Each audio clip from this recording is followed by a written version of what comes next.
की गरीबी हटा ही दिया।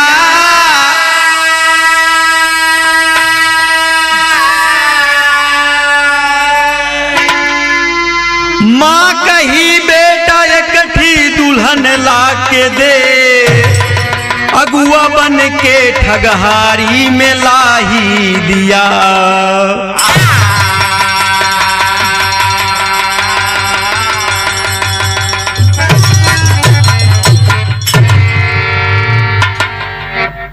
तमाम श्रोता बंधुओं को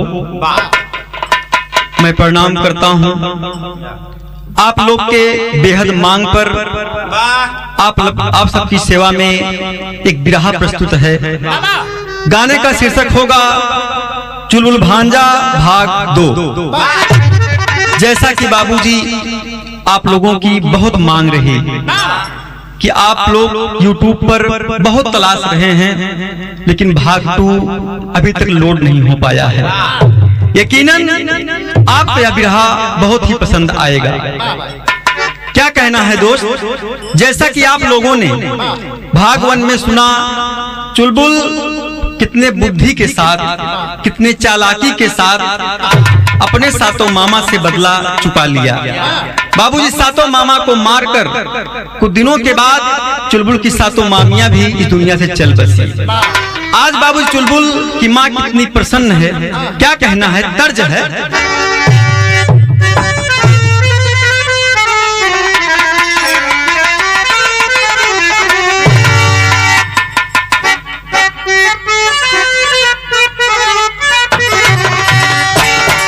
यही कहना है कि मेरे खून दिल की मेहंदी, कि मेरे खून दिल की मेहंदी हाथों में ना लगाना।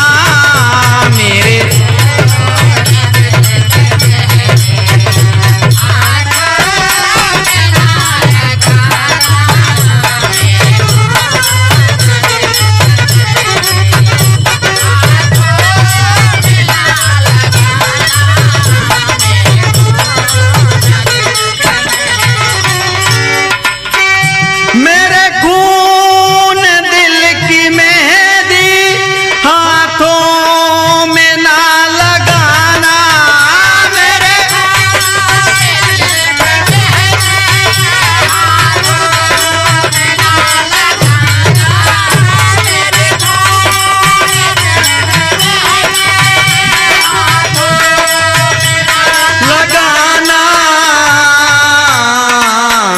निकले मेरा जनाजा, निकले मेरा जनाजा, सहनाइया बजाना। निकले मेरा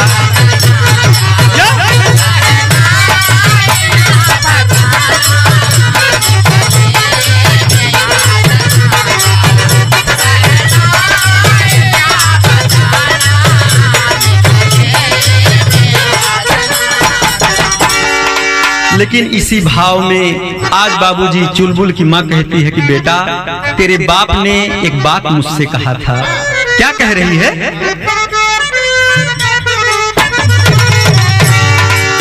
कि तेरे बाप ने कहा था, कि तेरे बाप ने कहा था चुलबुल मेरा दुलारा। तेरे बाप ने कहा था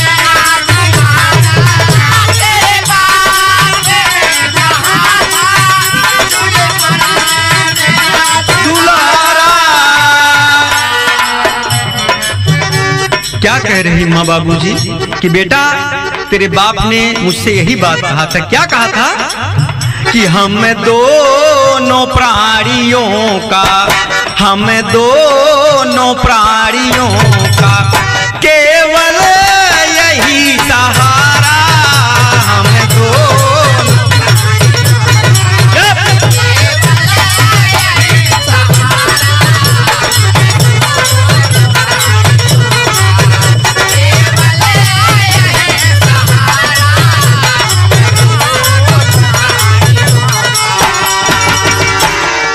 बाबूजी, चुलबुल की माँ कह रही बेटा तेरे बाप ने यही कहा था कि यही चुलबुल हमारे जीवन का एक ऐसा सहारा बनेगा, हम लोग का जीवन एकदम बाबूजी तरोताजा कर देगा। कहन माँ, पिताजी को तो मैंने देखा नहीं था, मेरा बचपन ही था, पिताजी को हमारे मामा मार डाले थे। कहन बेटा तूने बहुत कमाल किया बेटा, बहुत कमाल किया बेटा। कहन माँ मुझसे खुश हो? बाबूजी, महतारी कहा बेटवा बिल्कुल खुश है। अरे काहे ना खुश हो भाई? अच्छा कहन ठीक है बेटा, तो एक काम करा। क्या कहना है? जैसे मामा ने तेरे बाप को हलाल किया,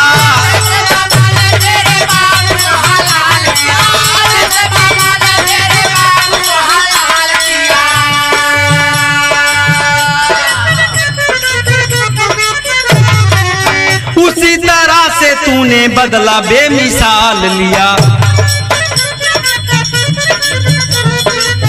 मारकर सातों को तूने बड़ा कमाल किया, काम दुनिया में आदती है मेरे लाल किया।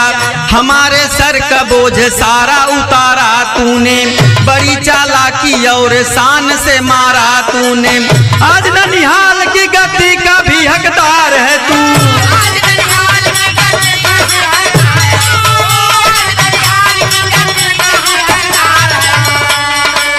बेकसों और गरीबों का मददगार है तू, बेकसों और गरीबों का मददगार है तू, बेकसों और गरीबों का मददगार है तू, बेकसों और गरीबों का मददगार है।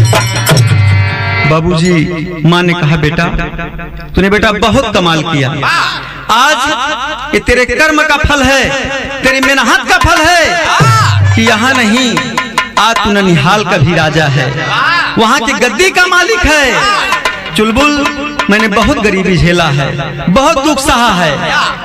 कहा माँ मैं जानता हूँ, मैं जानता हूँ माँ, पिताजी बचपन में साथ छोड़ दिए, मेरी माँ अकेली अभागी रही होगी, झेली होगी बाबूजी, विश्वास है। तो कहन बताओ माँ कोई और काम हो तो बताओ। आज बाबूजी महतारी एकदम खुशी हुई, जो का कहा दिया।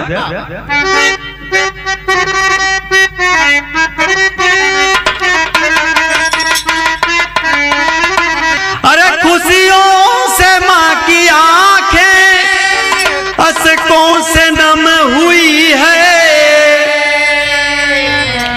क्या कह रही है कि माँ आओ रे कुछ बताओ, माँ आओ रे कुछ बताओ, हाजिर है गुल हजारा।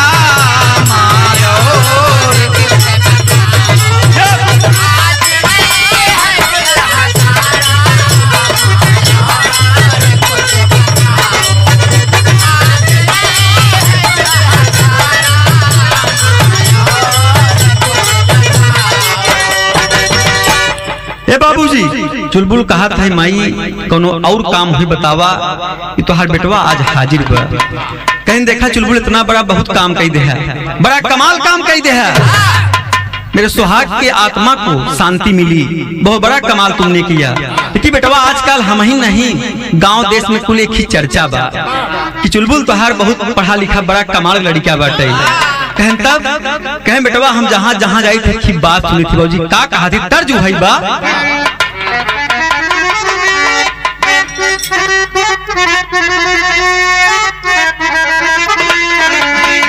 बाबूजी, आज बाबूजी चुलबुल की माँ चुलबुल से एक बात कह रही है, सुनो बेटा मेरी बात। क्या कह रही है? कहीं की जहाँ जहाँ हम गईली अरे जहवा जहवा हम गईली हमारा से कहे सब लोग बेटौआ भइल बियाह जोग।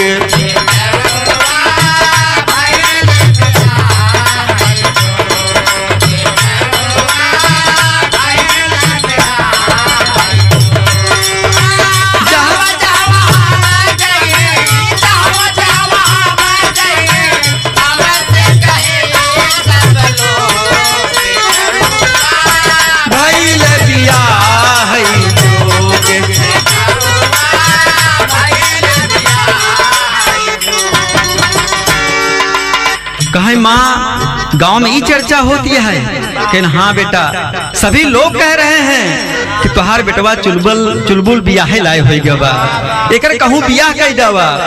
चुलबुल एकदम हंसत बा, बड़ा प्रसन्न है कि माई हमका नहीं मालूम बा कि हम जवानो हो गए। बाबूजी का कहत बा अंतरे में,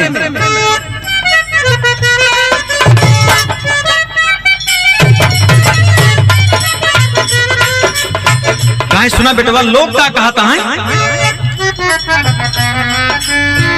अब तो तोहरे बेटावा के भागिया जगले बा, अब तो तोहरे बेटावा के भागिया जगला बा, अब तो तोहरे बेटावा के भागिया जगला बा। तोहरा से चुलबुल हमारी असिया लगल बा,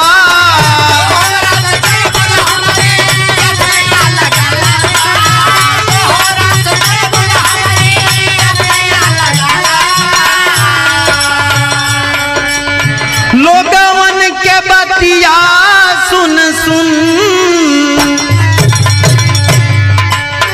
लोगवन के बतिया सुन सुन हियरा में हो गइल रोग। बेटौआ भइल बियाह जोग, बेटौआ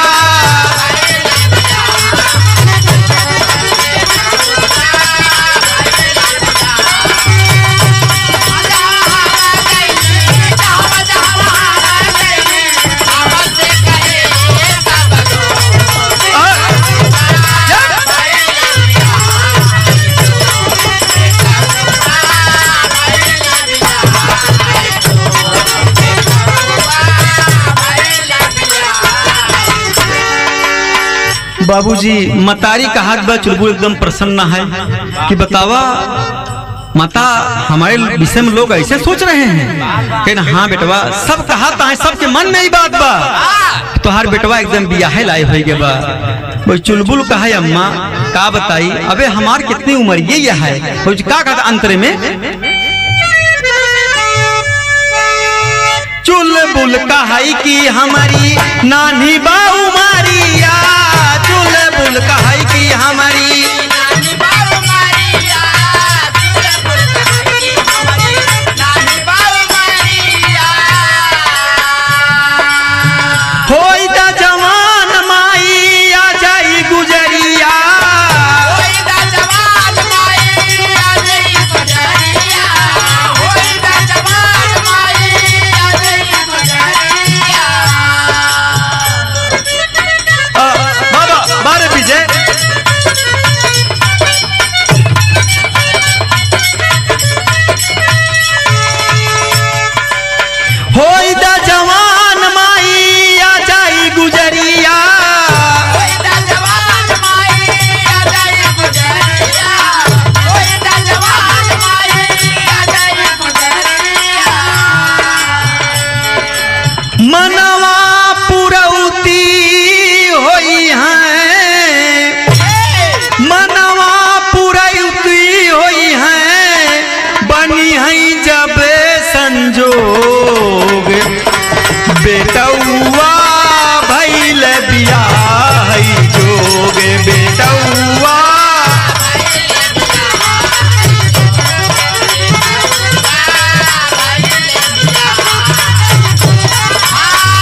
बाबूजी महतारी ऐसे कहत बा, चुलबुल कहे माई अबे तो हमार बाली उम्र है, तनी हमके जवान हो दा, ओकरे बाद जैसे कहबू वैसन हो जाई। कहीं नहीं बेटवा, कुल देखा चर्चा बा कि तुहार लड़के एकदम बियाह लाई हो गया बा, एकर बियाह कई डावा। तो बाबूजी चुलबुल लगा सोचे कि लागत है हमहू सयान हो गया ही और हमहू के बियाह शादी कैली चाहिए। कहन माँ अगर आपकी इच्छा है तो ला भाई हम चला बियाह कहूँ ज्यादा ही करे। तो कहन माई देखवार कहाँ आई है? कहन देखवार तो जान ला है रमुआ के बाबू आवत है बार बार, लेकिन बतिये नहीं मानत है। कहन कहा दिक्कत बा? कहन की दहेज उल्टा बतावत है।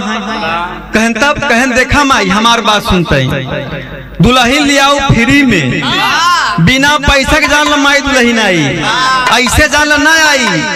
कहीं बेटवा जब दिन दुल्हन आई जाई तो जान ला हम का करबई। क्या कहना है टेरी के भाव में? बाबूजी मतारी खुशी हुई कि का कहत बा, कहे कि पहुरवा घर घर बटबई बचवा, हाँ पहुरवा घर घर बटबई बचवा, अरे जौने दिनवा बनी है मुड़वा पे माउरवा, पहुरवा घर घर बटबई बचवा।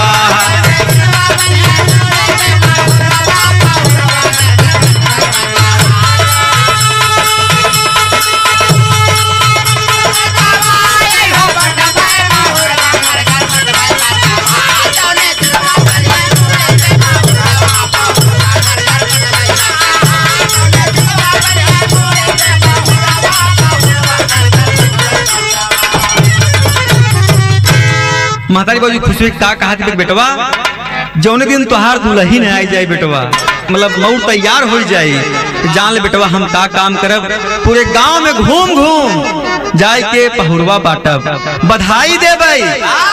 कहा हमार माई कितना खुशी है दुल्हनी बरे। कहीं जान ले बेटवा हमहू बुढ़ाई गए, देखात नहीं बा और हमहू के रोटी के सहारा चाहिए बेटवा। कहन अगर माँ तुम्हारी इच्छा है तो जैसे मन बा वैसन होई। बाबूजी आज बाबूजी मतारी विचार करती है, चुलबुल बाबूजी घर पे गवा रात हो के लगा सोवे, विचार करते बा दुल्हन कैसे आवे। हम चाहते बिना पैसा के आवे, अब फ्री में चली आवे। बाबूजी क्या कहना है वही। बाबूजी आज बाबूजी का काम करता है चुलबुल, विचार करते बा दुल्हन कैसे आई। बाबूजी पद में कहना है वही। देखा बाबूजी शब्द पलट या बाबूजी क्या विचार कर रहा है। सुघरी दुल्हन घरवा आई, आई घरवा दुल्हन सुघरी, बखरी जगमग चमकई लागी, लागी चमकई जगमग बखरी,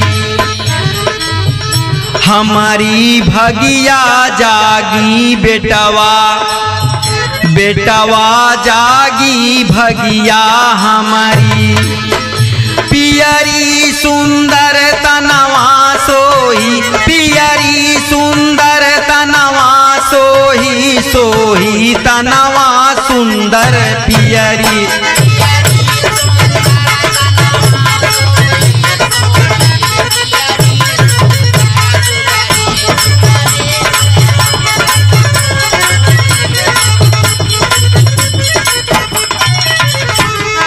कहे जाना बेटवा ऐसे जाना दुल्हन हमारा आई।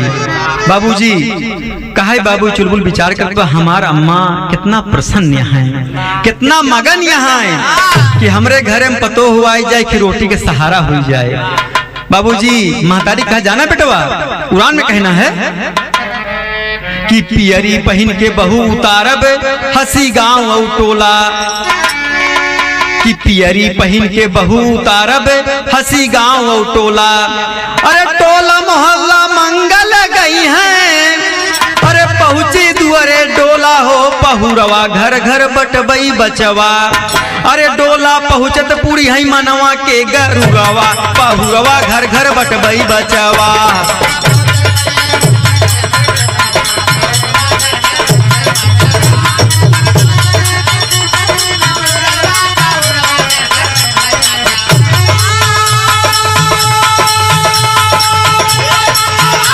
हो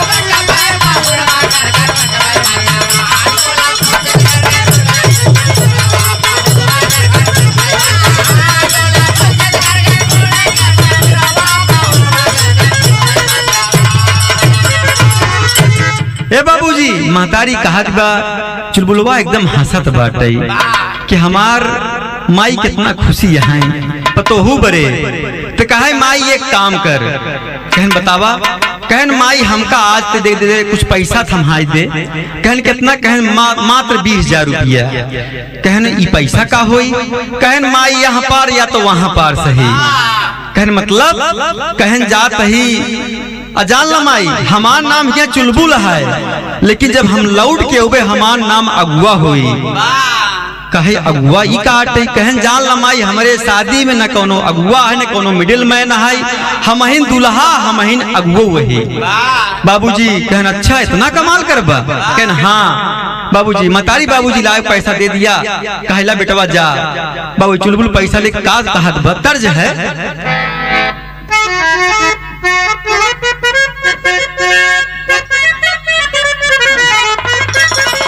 बाबूजी। आज चुलबुल बाबूजी का काम करता है, अपने साथ लई के पैसा 20,000 रुपया रहियाई गवा।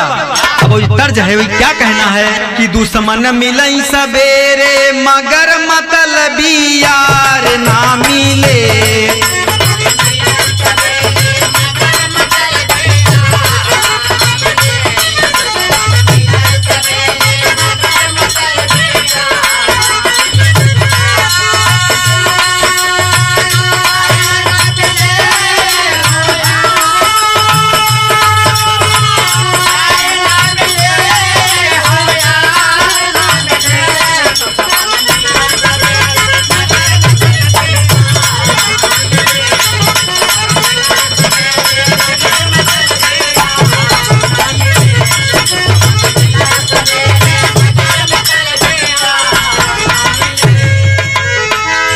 दुश्मन मिलई सवेरे मगर मतलबी यार ना मिले।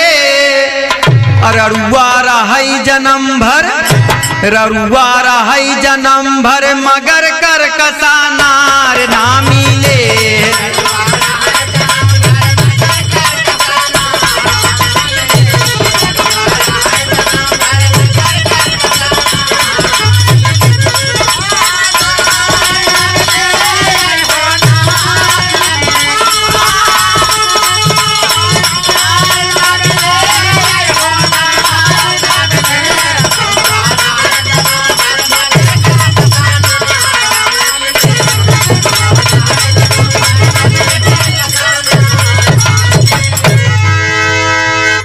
चुलबुल बाबूजी आज का काम करता है, लेकिन रुपया विचार करत बा कि दुल्हन हमार कैसे मिले।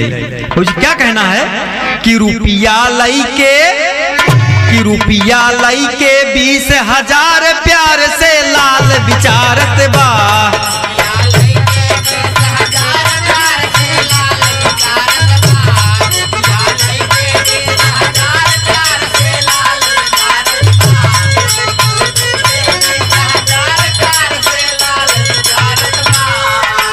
रुपया लई के 20,000 प्यार से लाल विचारत बा। घर से लिहल से राह सिधार प्यार से लाल विचारत बा।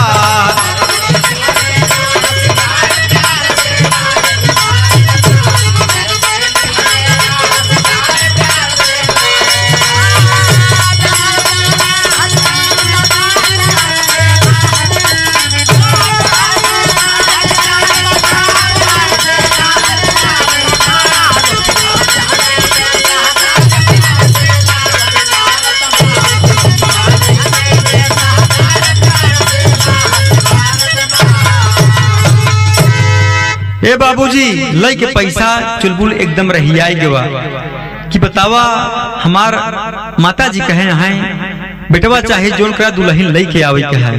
हमहू ताम बोल गया ही कि माई दुल्हन हमार बिना पैसा के आई, फ्री में आई। कहन पैसा तो ले 20,000 रुपया, लेकिन कैसे करी? बाबूजी क्या कहना है अंतर में? घर से निकल गया कुछ दूर, गांव ठगपुरवा एक मशहूर। घूर के देखई नैन पसार प्यार से लाल विचारत बा।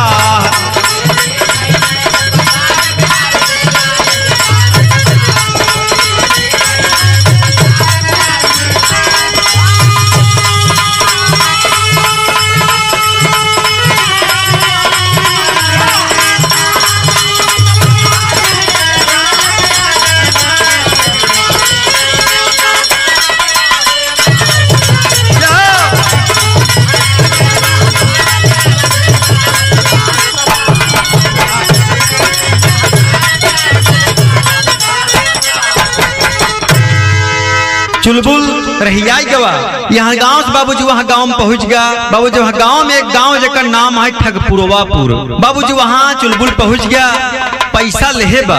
रास्ता में देखत बा 3-4 बुढ़ा बैठा है। बाबूजी विचार करता है, कहता है भाई साहब बतावा ये गांव कैसे गांव है। कहन जान ला बचवा तो अपने घर निकल जा, जहाँ तुहार घर है चल रही यहाँ से। कहन काहे बरे, कहन जान ला बचवा ऐसा गांव है, अगर जान ला पाई जाए मास्टर, अगर जान ला पाई जाए जान ला बचवा तोरे आखिर कीचड़ निकाल रहा है।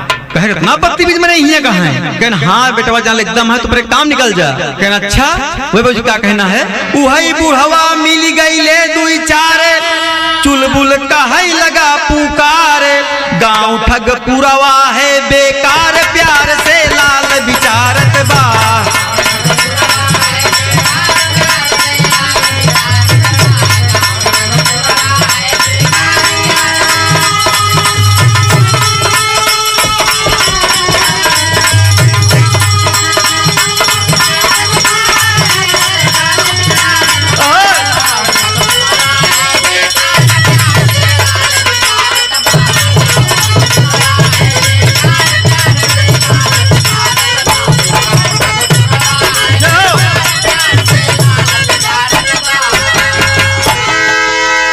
चुलबुलवा विचारत बा, बतावा ऐसे गांव है, इतना बतावा एक मनाई घटिया है काकी कीचड़ निकाल लेथिन।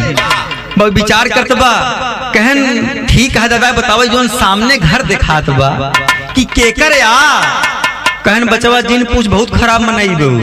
कहन कैसे मनाइबा, कहन जान ला पक्का ठगहारा बा, और एक ही बहन रहा तो बहुत सुंदर है। चुलबुलवा कहा यही बर्द निकल ही हम कहूँ बढ़िया से दिखाई जाए का ठिलहाई ले। बहुत विचार करत बा, कहन लेकिन जान ला बचवा ओकर भाई जो ना है पक्का जान ला ठगुआ बा, बचवा निकल जाए पक्का तो फंसाई दे। चुलबुलवा कहा भाई साहब ओकर बहनिया देखे हा। कहन देखे बहुत सुंदर बा। बाबूजी घर के बाबूजी पास पहुंच गया। चुलबुल देखत बा, मन में विचार करत बा। इतने बाबूजी ओकर बहिन ठगुआ का मोहिनी सामने चली आवत बा। चुलबुलवा देखे कहे लड़की तो बड़ी सुंदर बा। का कहत बाबू तर्ज है बा।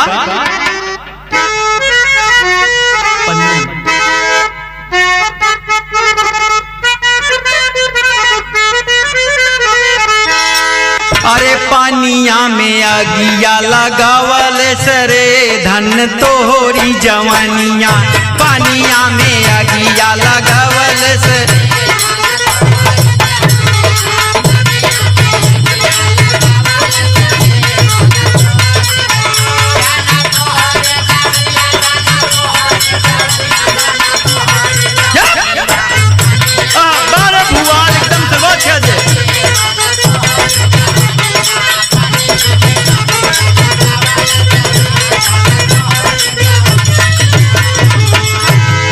लेकिन बाबूजी चुलबुलवा ठगुआ का जहाँ घर भर पास पहुंच गया। अब मोहिनी के देखत बा, एकदम बाबूजी सुंदर सी लड़की सामने खड़ी है। चुलबुलवा कहता है बात बड़ी सुंदर लेकिन बड़ी समस्या बा। दादा बताएं ओकर भाई पक्का ठगहारा बा, बतावा कैसे बाबूजी काम चली। अंधियार होत बा। चुलबुलवा विचार करत बा कि आज अड्डा यहीं जमोबू कर चाहे जोन हो जाए। बाबूजी क्या कहना है। घेर ले रही नया धियरिया हो अइले तोहरी सरानिया, घेर ले रही नया धियरिया।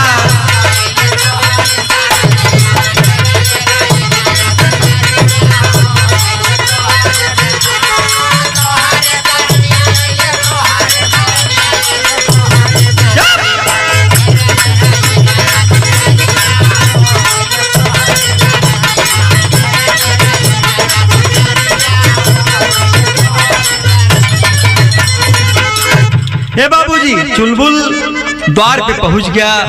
अब कहा तो भाई साहब संध्या हो गई बा, बतावा हम कहाँ जाए पहुंच तो भी घरे अपने। कहन तब कहन भाई साहब जान ला तोहार गांव का नाम है ठगुआपुर है, मनई बहुत ठगहारा है। लेकिन जान ला भाई साहब हमारे पास कुछ रुपया बा। कहन कितना रुपया बा।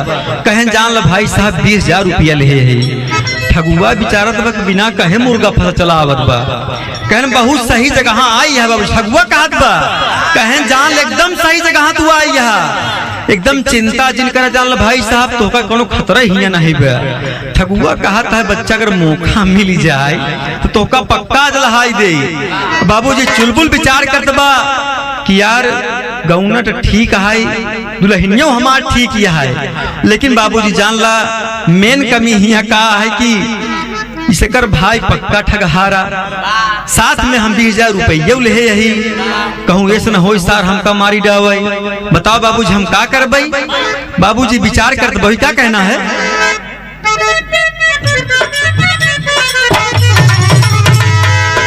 बाबूजी का कहा चुलबुल 20,000 रुपया लागे ठगहार हो।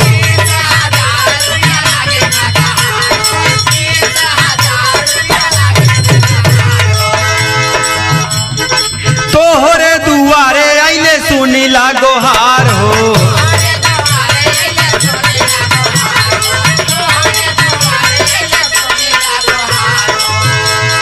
पार कैदा हमारी नवरिया हो, आइले तोहरी सरनिया। पार कैदा हमारी नवरिया हो।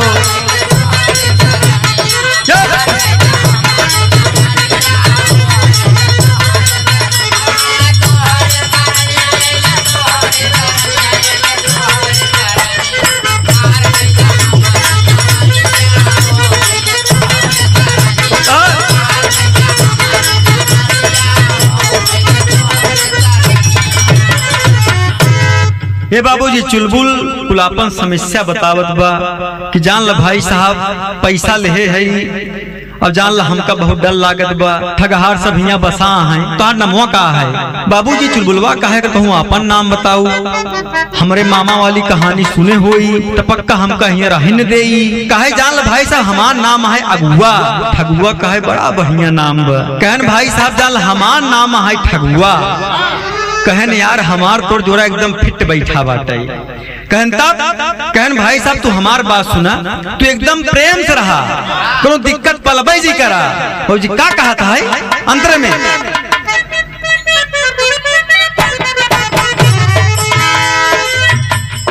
ठगुआ का है कि रहा प्रेम से है भैया।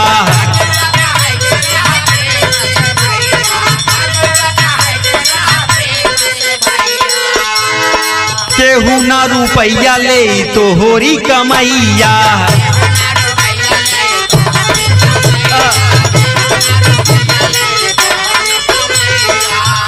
हाँ आंगने में कारा जेवनारिया हो, आइले तो होरी सरानिया। आंगने में कारा जेवन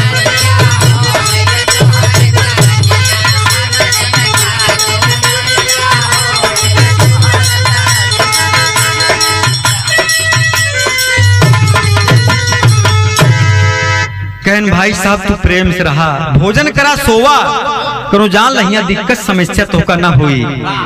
बाबूजी ठगुआ अपने जुआर में बा, और चुलबुल जो अगुआ बनाबा ये अपने जुआर में बा। कहन एकर बहिन बड़ी सुंदर बा मोहिनी। कहन भाई साहब कहन बिल्कुल चैन से रहा तू। ठगुआ कहा तनिको मौका पाई तो का हम बताई। चुलबुलवा कहा भाई साहब अगर मौका पाई तो हम खुद ही बताई दे।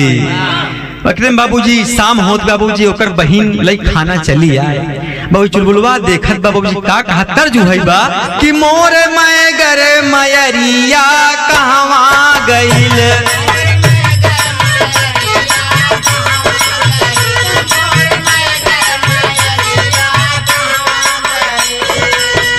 रोज दूधवा पियाऊ आज कहाँ तू भुलाऊ। मोर दूधवा के थलिया कहवा गइल।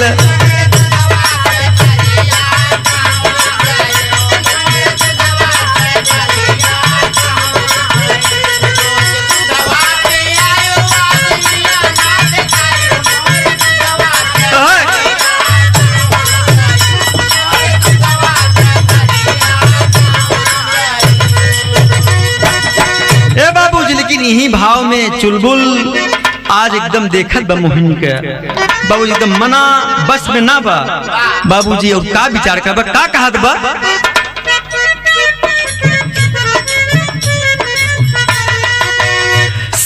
सुघरी सूरतिया जादू भरी।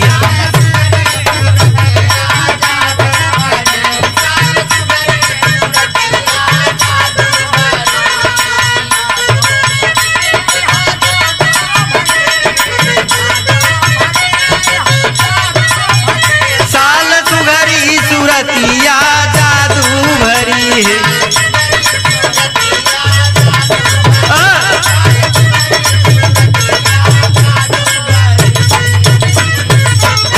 ए बाबूजी चुलबुलवा देखत बाबूजी एकदम मन में प्रसन्न होत बा, दुल्हन बड़ी टापो टाप बा, लेकिन एकर भाई पक्का ठगहारा बा, लहान ना बैठी। बाबू चुलबुलवा खाना खात बा, आराम आराम ऐसे कवर उठावत बा, मोहिनी के देखत बा, अब विचारत बा कि लड़की कुल से एकदम सुंदर यह है, लेकिन एकर भाई पक्का ठगहारा बा। क्या कहना है अंतरे में? जब जब कवर उठावई अपन अखिया नचावई, ठगुआ जानई ना बतिया जादू भरी।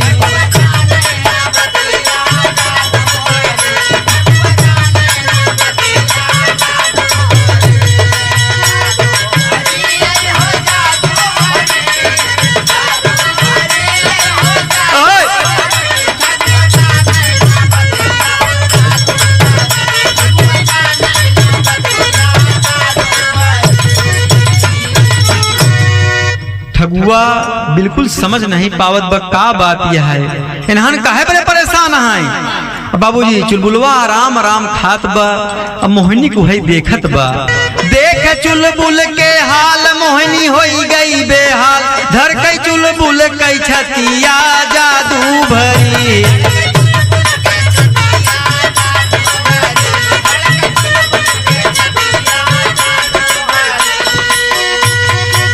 मोहिनी बेहाल होत बा कि लड़का हमका बाबर काहे बा देखत बा। बाबूजी रोटी सामने पड़ी है, चुलबुलवा कहा है भाई साहब रोटी तनी और मंगावा। बाबूजी लग बाबूजी मुझे रोटी आती हो, क्या कहना है अंतरे में?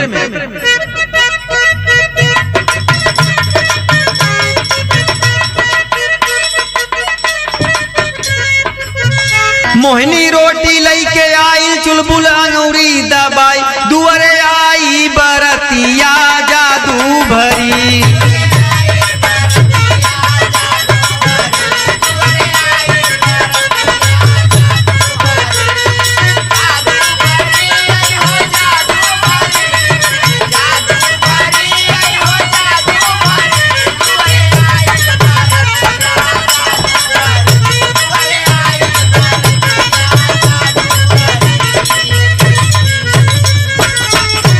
हे बाबूजी चुलबुलवा एकदम आराम आराम खात बा, यही विचार करत बा कि मोहिनी बड़ी सुंदर है, बड़ी अच्छी है, हमार मन कहत बले कि बारात दुआरे आई हम, लेकिन बा एकर भाई पक्का ठगहारा बा, पता नहीं हमार बात मानी कि ना मानी। बाबूजी विचार कर बा, उड़ान में क्या कहना हुआ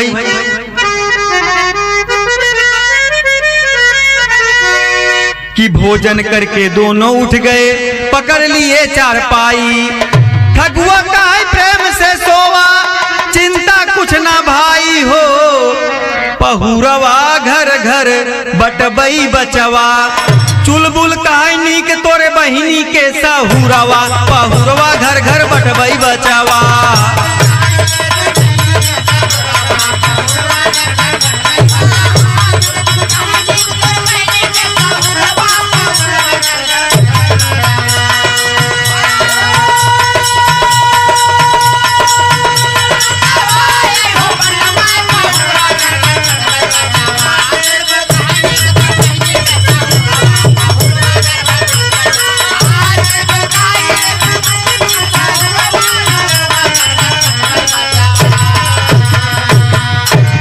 हे बाबूजी दोनों लोग साथ में खाना खाए, अपन अपन चारपाई पकड़ लेहन। चुलबुलवा यही बात विचारत बा कि मोहिनी बड़ी सुंदर यह है, बड़ी अच्छी है।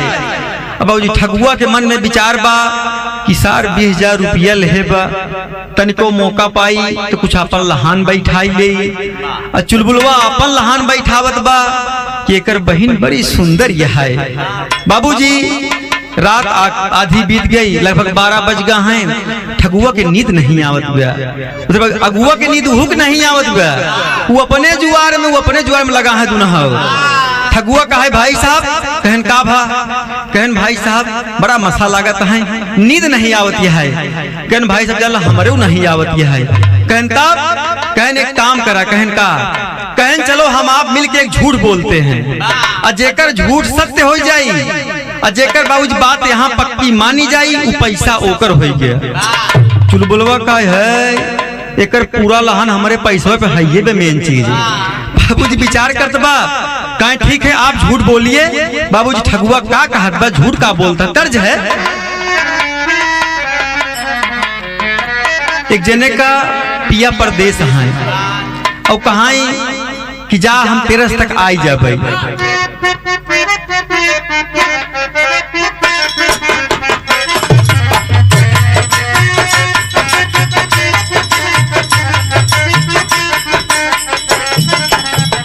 आज एक दासिया अभियान दुआ दासिया तेरसिया के ना।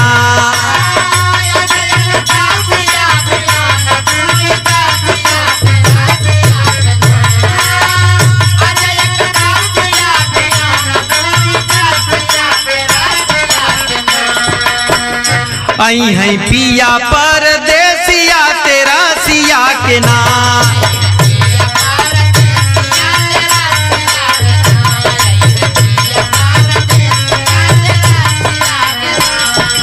लगे रहो मास्टर। लेकिन बाबूजी ही भाव में आज ठगुआ झूठ का बोलता है। क्या कहना है, कहीं अगुआ भाई अब हमार तू बात सुना, मैं चल रहा हूँ झूठ बोलने, और आपको हमारी बात मानना पड़ेगा। कहन बिल्कुल तू साबित करा, हम तुहार बात मान ले भाई। मुझे क्या कहा था, तमारी न धाई गईले हो, तमारी न धाई गईले, चैत के महीनवा हेराई गईले ना।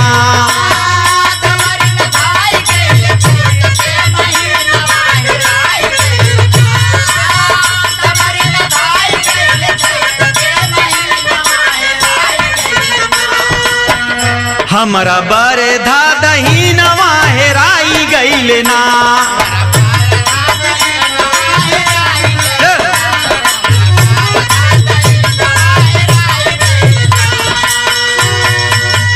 कहन भाई साहब हमार बात सुना, दमरी न धाई गई, चैत का महीना आई, हमार दहीना बरधा हेराई गवा। कहन कहा, कहन वही जो भूसा निपटावत रहे हैं। कहन तब मुझे क्या कर अंतरे में,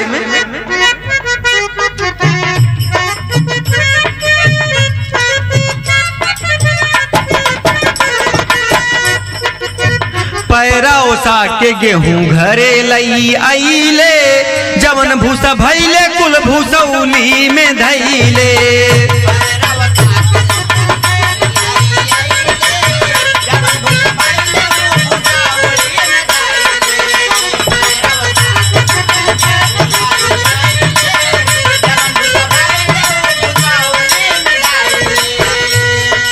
कहन जान ल भाई साहब, वही गेहुआ में दमरी न धान रहन है, बरधा हमार जान ल भाई साहब दहिनवा हेराई गवा। पूरा गेहूं ओसाई जाए, भूसा लिया घरे रखते हैं, लेकिन बरधा हमार नहीं मिला। क्या कहता बाबू जंत्र में, कयो जिला हेरे नाही मिलले, नगीनवा हेराई गईले ना।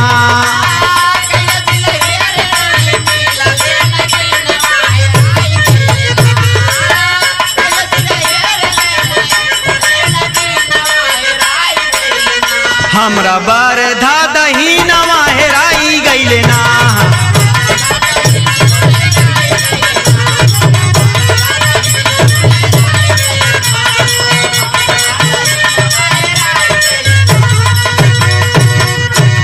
कहन जान ल भाई साहब, जान ल हमार दहीना बरधा वही जान ल भूसौली में हेराई गवा, आज तक हेरे जान ल मिला नहीं। कहन अच्छा, कहन बरधा रहन सार तोहर भूसा में हेराई गवा। कहन भाई साहब नहीं मालूम बा कहाँ चला गा, लेकिन बाबूजी हम लोग कई जिला कऊ गांव हेरी जाए, कहूँ ओका पौबई नहीं भय। कहन भूसवा में हेरे होता, कहन हूँ हेरे बरधा लेकिन नहीं मिला। कहन बाबूजी तब अंतर में क्या कहना भाई,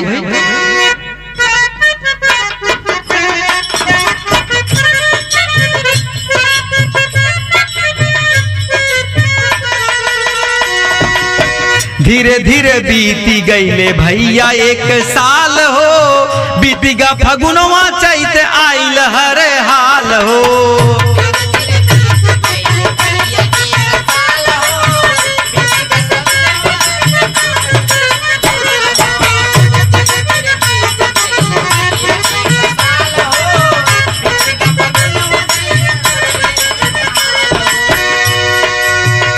हाँ गेहुआ खताम भैले पीर उठै सीनवा हेराई गईले ना।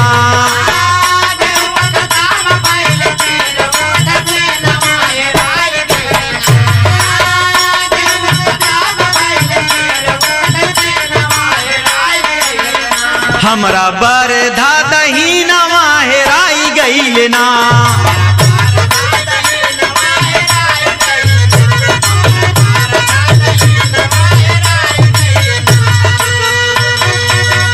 कहन जान ला भाई साहब गेहूं एकदम खत्म के करीब बा, लेकिन बाबू जान ला दर्द बहुत होत बा, फागुन आई गवा लेकिन बरधा हमार कहूं नहीं मिला। कहन तब कहन जान ला भाई साहब पूरा गेहूं हम लोग पिसाई खाई गए, घरे माँ आखिरी अंतिम में मात्र जान ला 20 सेर गेहूं रही गवा।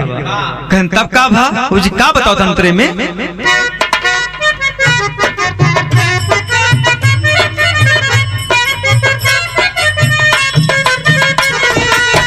20 सेर गेहूं बचा ओ का हम पिसैले, आटा खत्म होते मन में पछतैले।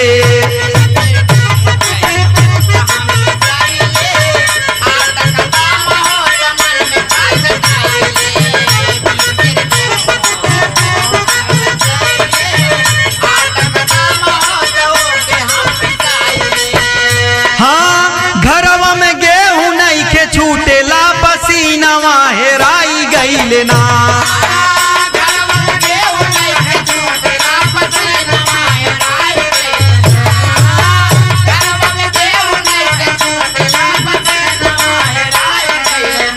हमरा बरधा दहीनवा हेराई गईले ना।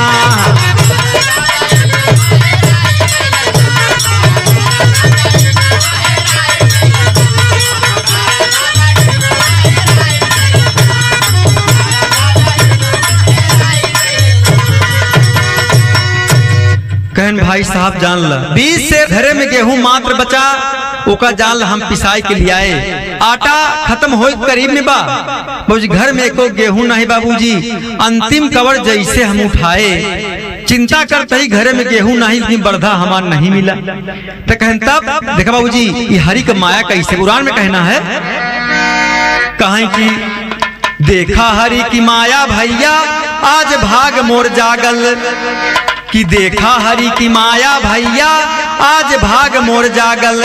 अरे अंतिम कवर उठावई देखा, अरे बरधा निकल के भागल हो, पहुरवा घर घर बटबई बचवा, अरे भागल बड़े जोर से चकित भइल ठाकुरवा, पहुरवा घर घर बटबई बचवा।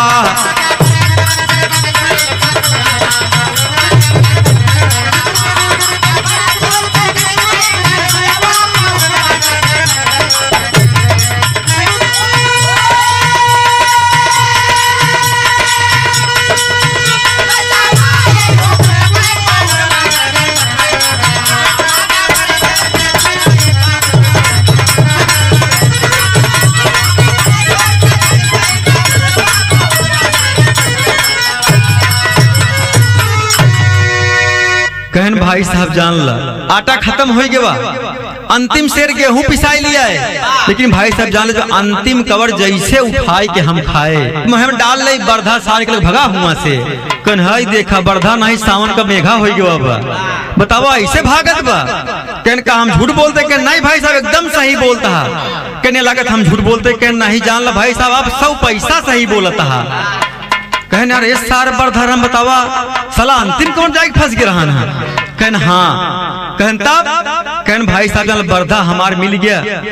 कहन हाँ भाई मानव देखा ऐसे दुनिया में बहुत कमाल भावा, तो हार जान भाई साहब जान बरधा अंतिम शेर में भगा है, लेकिन जान दुनिया में हिया तो जान 3 साल बाद बरधा मिला है।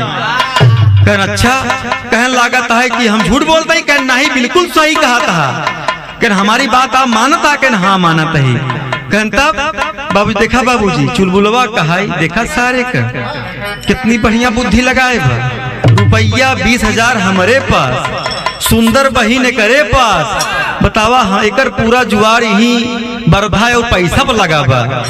कहन ठीक है भाई साहब, आपने झूठ बोला, हम आपकी बात मानी, लेकिन अब हमार सुना बाबूजी का तर्ज है बा।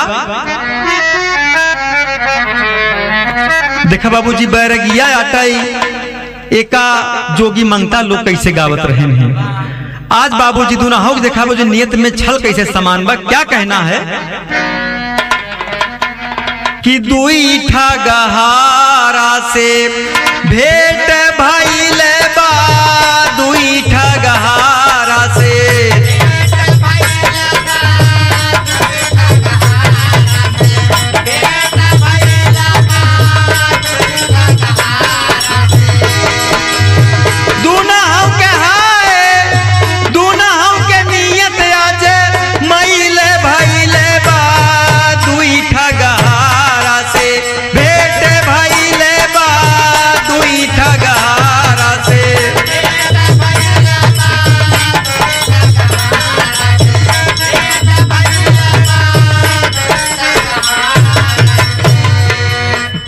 बाबूजी दुना हम बाबूजी आज देखा का मेल बा। चुलबुलवा चाहत बा कि एकर बहिन मोहिनी कैसो अपने यहाँ हम ले जाए दुल्हन बनाई के। बाबूजी ठगुआ चाहत बा कि कैसो भाई साहब एकर पैसा लहाई ले लहान बैठ जाए। बाबूजी क्या कहना हुए अंतरे में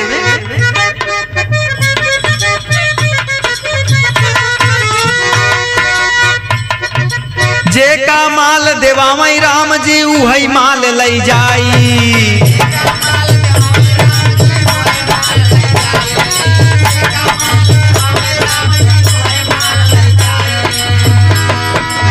ठगुआ के अकिलिया सारी फेल भइले बा, दुई ठगहारा में भेंट भइले बा, दुई ठगहारा।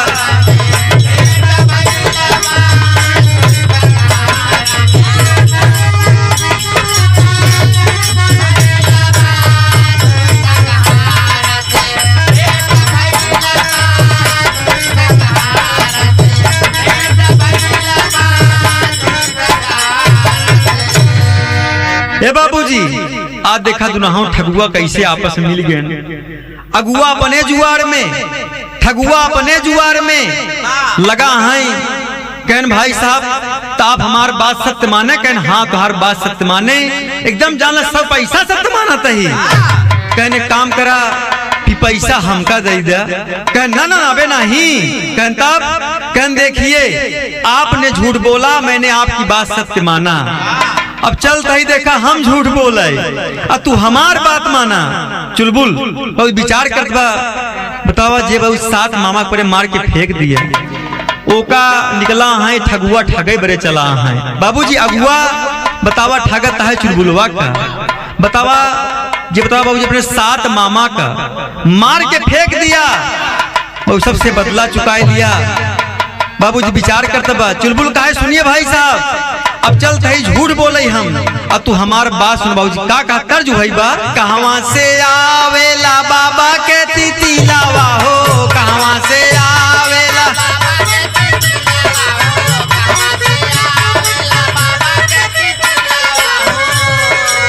यही ओरिजिनल है। तो यही भाव में आज बाबू देखा अगुआ कैसे झूठ बोल। क्या कहना है कहन भाई साहब हमारी बात सुनिए।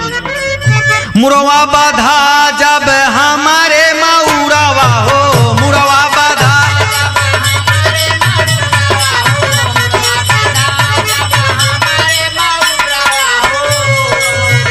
हाँ सजी गईली सगर बरतिया, रतिया सजी गईली।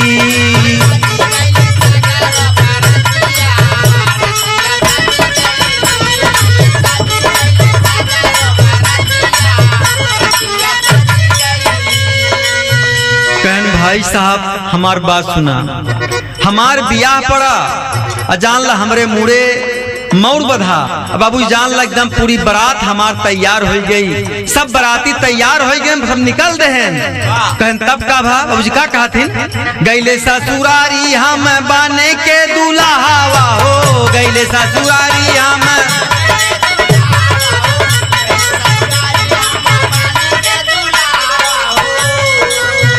हाँ गौआ का देखैया व रतिया, रतिया सजी गईली।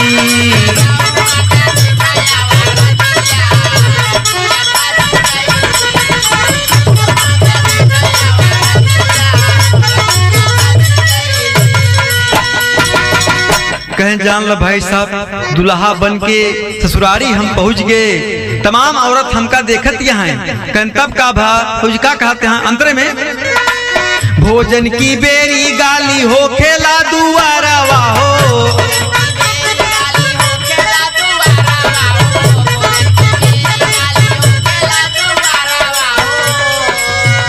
हाँ खाई बैठे सगरौ बरतिया, रतिया सजी गईली।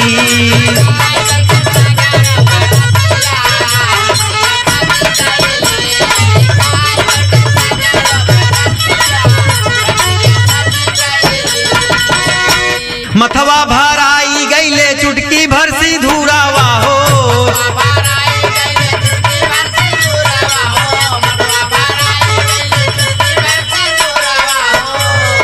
जुड़े भैली सबही कछतिया, रतिया सजी गईली।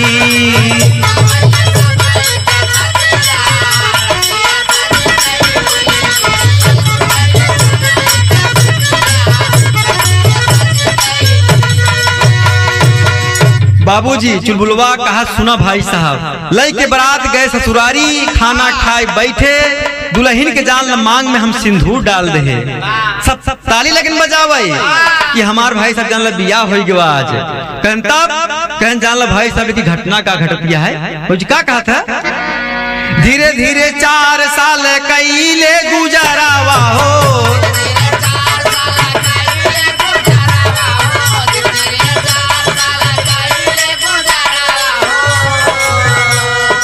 दुई लाल भैले हीरा मोतिया, रतिया सजी गईली।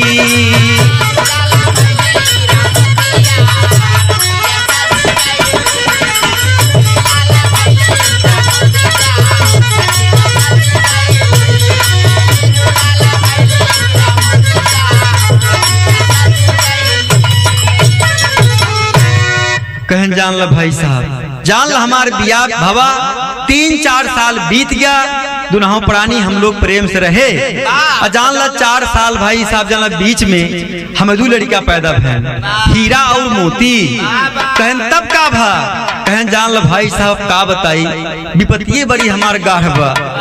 कहन बताओ भाई साहब का तो का दिक्कत भाई। कहन भाई साहब जान ला कैसे बताई, बोझी का तर्ज भाई बा खाटी अंदाज बाबा वाली पत्ती बहला, कहीं सूझे ना डगरिया, अरे सूझे ना डगरिया, चदरिया भीगी जाए रे, सूझे ना डगरिया।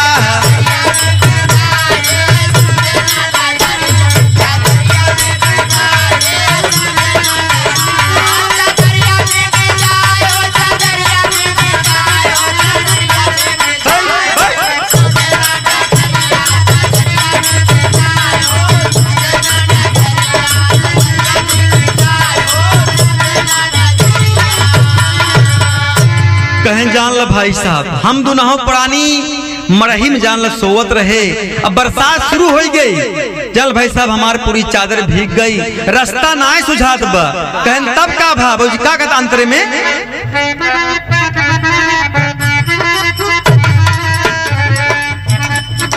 भादव का महीना बरसात कई जवानिया,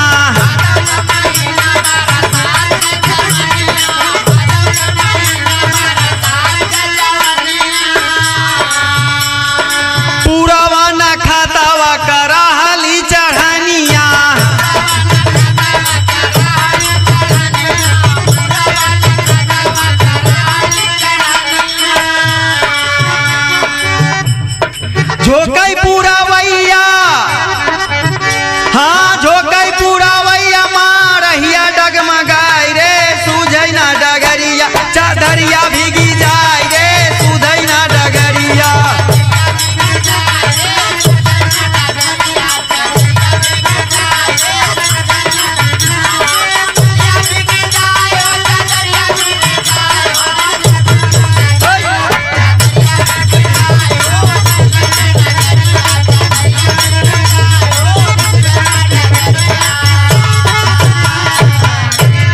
कहन जान ला भाई साहब का बताई तो का जान ला पुरवा नखत रहन एकदम बाबू जला मौसम बन गया लगा बरसई भाई साहब जान ला हमार मरही लगी डगमगाई उही अदुनहो प्राणी उही लेटा है कहन तब का भा बाबूजी का बता अंतरे में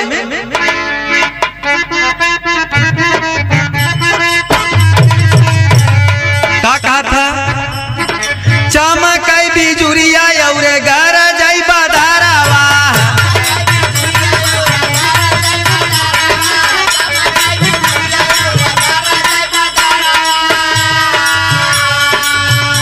कहीं सुना भाई साहब बड़ी विडम्बना बा बड़ी समस्या बा एकदम जान ला आकाश में बिजली बढ़िया चमकत रही अदुनहो प्राणी जान बाबूजी ही एकदम ऐसे बैठा है कहन तब का बाबूजी चमकई बिजुरिया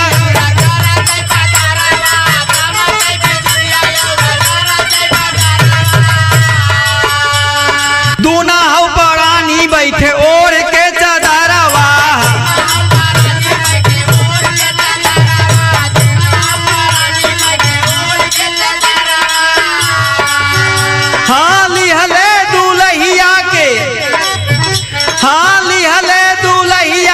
छाती से लगाई रे सूझई ना डगरिया चादरिया भीगी जाए रे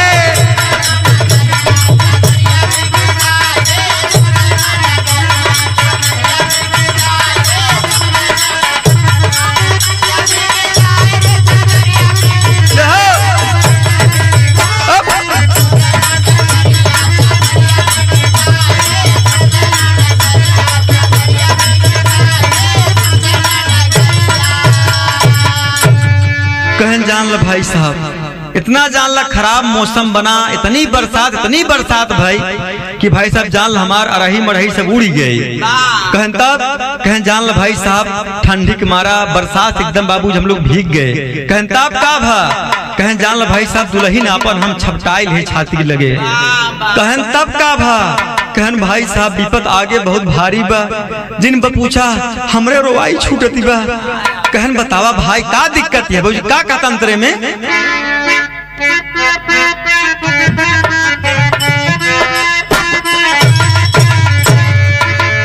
बरखा भवानी रानी पारल मचैली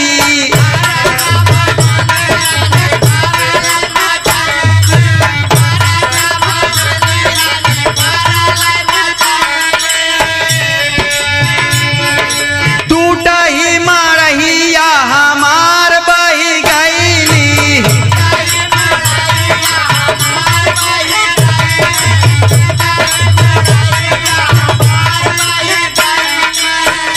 हाँ यतने में गईली हाँ यतने में गईली दुल्हिया मोर हेराई रे सूझे न डगरिया चादरिया भीगी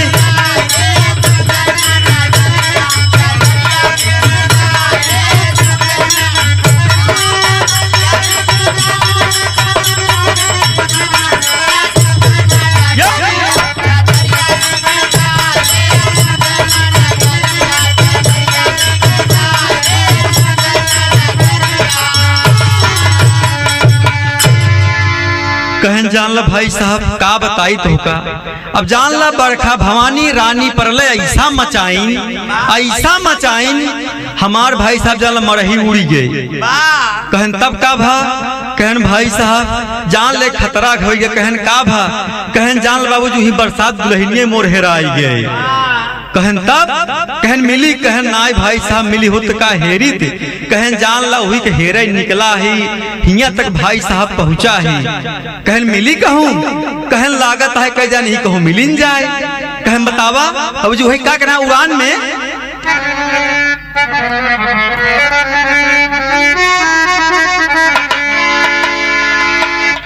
चुलबुल बोला खड़ी सामने मोहिनी बहिन तोहार मोहिनी हुई खड़ी बा चुलबुलवा एकदम प्रसन्न होत बा कहन ठगुआ कब है अगुआ कैसे उल्टा बतावत बा कहन भाई साहब का बोलता कहन भाई साहब गुस्सा जिन जोन हमार दुल्हन हुई के नाम मोहिनीन रहन है कहन तब देखा बाबूजी ठगुआ के बहन हुई मोहिनी खड़ी बा चुलबुलवा कहत भाई साहब कहन का कहन जान ला हमार जोन दुल्हन रही ही वो के नाम जान ला मोहिनी रहन है। कहन तब कहन सुना हमार बात बाबूजी का कहत है। चुलबुल बोला खरी सामने मोहिनी बहिन तोहार ऐसे बिछड़े 2 साल भा दुल्हनी है हमार पहुरवा घर घर बटबई बचवा प्यार से चला मोहिनी अपने अब ससुरवा पहुरवा घर घर बटबई बचवा।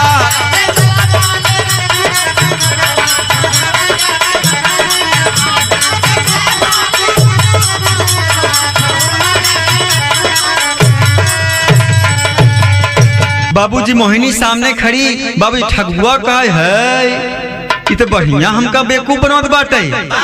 कहन भाई साहब जोन तुम्हारी बहनिया खरीबा मोहिनी कहन तब कहन जान लई है हमार दुल्हनिया या।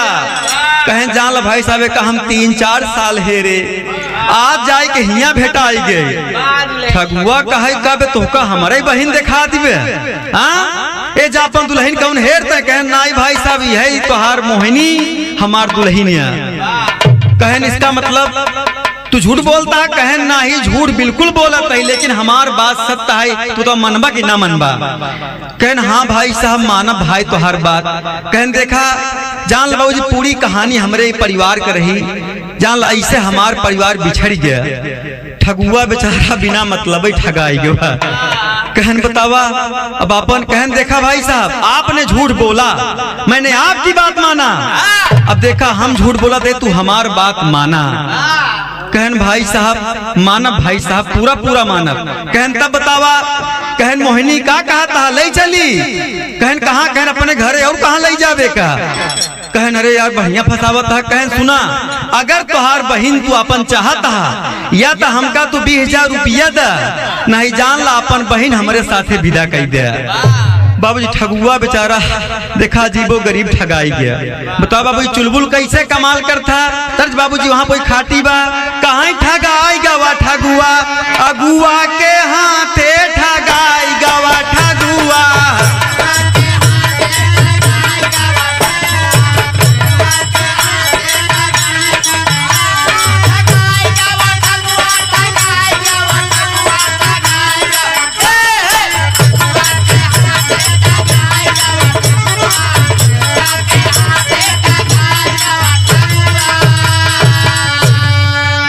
कहना है बाबूजी आज ठगुआ बाबूजी का काम करत बा देखा बड़ी मुश्किल से बाबूजी कैसे अपना बहन विदा करत बा। क्या कहना अंतरे में विदा कैले ठगुआ अपन बहिनी के हार के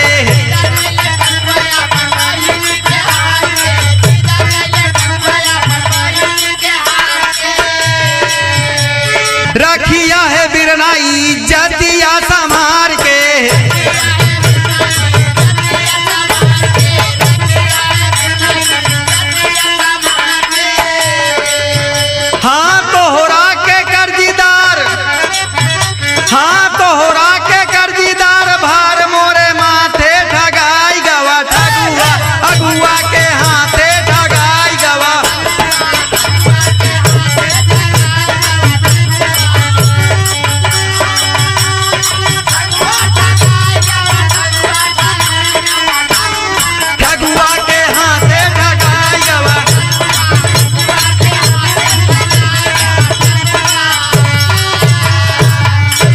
देखा भाई साहब चुलबुलवा देखा कैसे कमाल करे 20,000 रुपया जो लग गब ओकरे साथे ओकरे पास पड़ा बा। बतावा मोहिनी दुल्हन फ्री में लहाई ले बा। बाबूजी ठगुआ कहे भाई साहब देखा अपन अमानत तोका सौपत ही लेकिन जान लेका एकदम संभाल के रखा तू और जान ला हम 4-6 दिन बाद तोहरे घरे औबई। कहन ठीक है। कहन जा भैया तोहार बहन हमारे पास जान ला रखी है गहन रखी है पैसा हमार दई जा बहन अपन लाई जा। देखा बाबूजी कैसे कमाल भाव वही अंतरे में कहना है क्या बात है। ठगुआ विचारत बनहकौ यार इस शर्त लगाए। बतावा हम झूठ बोले हमारा अंड बंड हो गया। बतावा हमार बहन आज जीत गया। क्या कहना है झूठ की बोलाई में चली गई बहनिया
हे बाबूजी, बाबूजी यहाँ पर चुलबुल बाबूजी का काम करता है?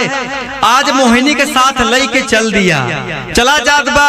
रस्तम बाबूजी का कस मोहिनी का हाल बा? कहन जान तो बहुत बड़ा ठगहारा है, हमारे भाई बेवकूफ बनाया ना। कहन कहा बताई मोहिनी, एका जान जब तोका देखे ना हमरे जाला मनवा एकदम गुदी गुदी होई लगा, हमरे एकदम जाला मनवा हमार बसम नाई भवा। कहन तब बाबूजी ठगुआ विचार बका, ये भाई अगुआ। कहन भाई बहन लई जाता है, 4-5 दिन समय मांगत है, लेकिन जान लो भाई साहब जान लो 15 दिन बाद औबई। अंतरे में का कहा तू भाई?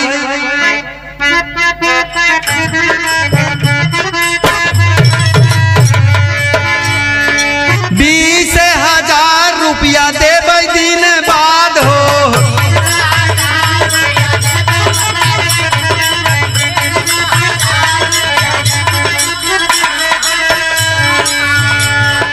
थतिया सजा के रखिया रखिया तू लाज हो।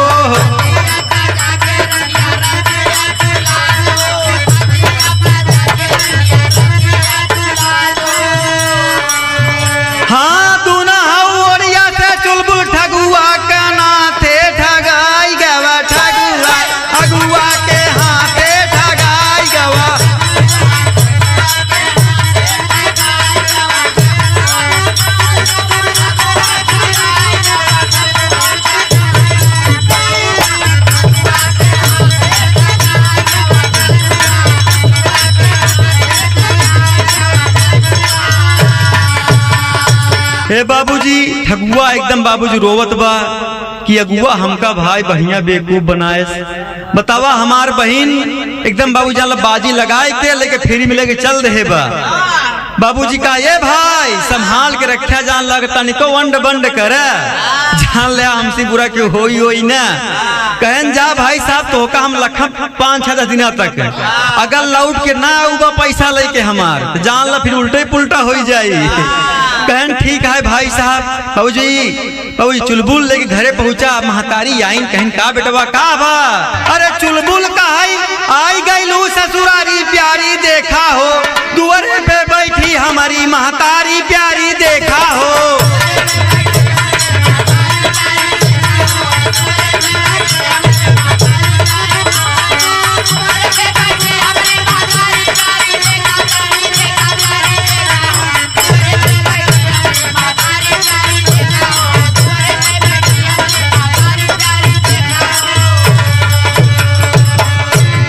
बाबू चुलबुल कहा ये मोहिनी देखा ये हमार महतारी प्यार से द्वार पे बैठी है, जा पहले एक पैर छुआ। कहन जैसे आपका आज्ञा बिल्कुल कर। बाबूजी का कहना है? घूंघट बनाई लिया साड़ी सवारी हो, अचरा से पांव धरई सोचई महतारी। बाबूजी महतारी कहत बा चुलबुल दुल्हन तो बड़ी सुंदर लेकिन केकल लिया या। कहन जान ला ठगुआ एक ही रास्ता में भेटान घरे उकरे रहे, खाना पीना खाए, बाजी लगाए, बाजी में हार गया, ओकर बहन उठाए लिया है। ठीक है। कहन जान ला 15-20 दिन बाद आई माई और पैसा लेके आई। कहन जान ला माई यही बगलिया एक गांव है ठगुआपुर, वही गा रहे एकर भाई ठगहारा है, ओकर नाम है ठगुआ। कहन तब कहन जान ला हम अगुआ बन के खाना पीना खाए, बाजी लगाए, अब बाजी में जान लो कर भाई हारी के दुल्हन हमका थमाए बा। कहन बेटवा बड़ी सुंदर पतोह लिया है हमारे बरे। कहन तब लेकिन कहन माई जान है अबे कुछ काम बाकी है। कहन का बाकी है? कहन ओकर भाई वादा करे माई 15-20 दिन बाद आई पैसा लेके, फिर पैसा लेके नहीं आवत तो मोहिनी हमार हो जाए। कहन ठीक है बाबूजी। इधर बाबूजी का होता आज वादा के मुताबिक 15-20 दिन बीत गया, ठगुआ बाबूजी पैसा कहूँ पौबे नहीं भर। हम क्या कहना हुआ? अरे मुँह लटकाए ठगुआ पहुँचा दुअरवाए भैया।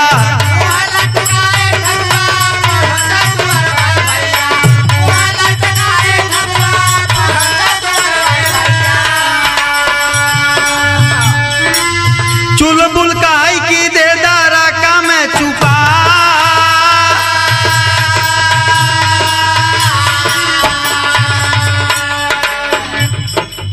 हाथ जोर गोरे गिरगा ठगुआ कहने लगा।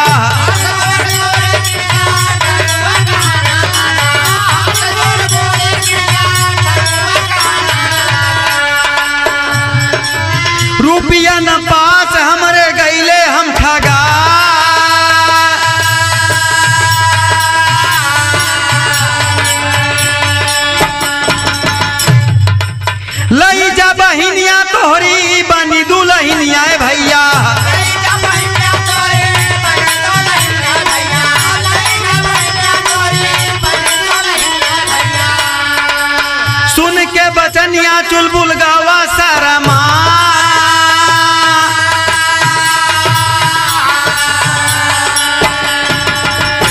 हे बाबूजी शर्त के मुताबिक 15-20 दिन बाद ठगुआ बाबूजी मुलटकाई के चुलबुलवा घरे पहुंच गवा। कहा भाई साहब जान ल पैसा हमारे पास ना हो पाए। कहन तब कहन जा भाई साहब हमार बहन तू ले जा। अब का करी भाई साहब मजबूरी है। कहन तो पैसा ना बे कहन नाही बा। कहन ठीक है तू हमार बहन ले जा कोनो दिक्कत ना बा। मोहिनी आपको बहुत पसंद है। तो कहे बाबूजी कस मोहिनी का ख्याल बा। मोहिनी कहे तू पक्का ठगहा रहा है। कहन भाई साहब जान था कहन का बाबूजी आज चुलबुल का कहा था। कहन जान ला हमार नाम चुलबुल है। ठगुआ कहे अरे बाप रे अगर जान लेका हम जान गए होते पहले ना तो कह जान भाई साहब पक्का हुआ रह नहीं दे हम। कहन भाई साहब जाला झूठ बोल के हमका बेवकूफ बनाया। कहन जा तो सी वादा करते ही तोरे बहनी कोनो समस्या ना हो पाई। प्रेम से रखा बेका बाबूजी। मुझे भाई अंतिम में क्या कहना है बाबूजी। अरे जितना कहे रहे चुलबुल दिखाई दी हले। देखा से तय में दूल्हिया ली आई ली हले।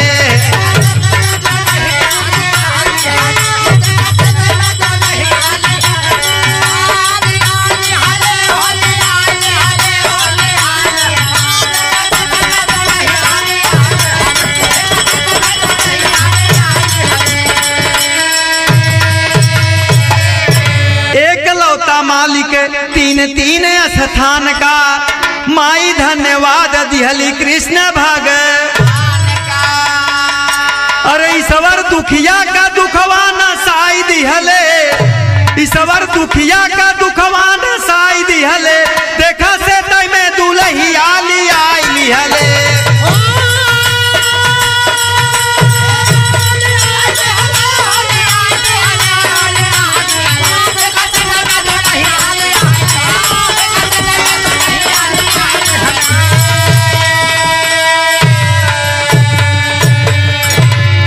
देखा बाबूजी चुलबुल आज कितना कमाल किया।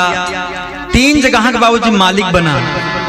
अपने ननियौरे का, अपने घरे का, अपने ससुरारी का।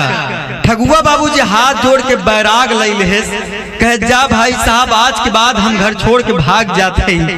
कहन बाबूजी ठगहारा तो हम बहुत पाए लेकिन जान ला ऐसा ठगुआ आज तक हम नहीं पाए। बाबूजी आज बाबूजी चुलबुल बाबूजी 3 जगह का मालिक बना। बाबूजी आपको यह हास रस का बिरहा सुनने को मिला लेकिन आपको पसंद आएगा।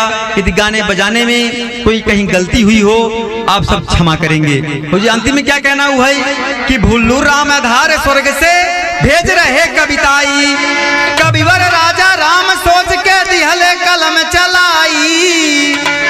पहुरवा घर घर बटबई बचवा। अरे गवैया भूपेंद्र का है दर्दी ये सहुरवा। पहुरवा घर घर बटबई बचा।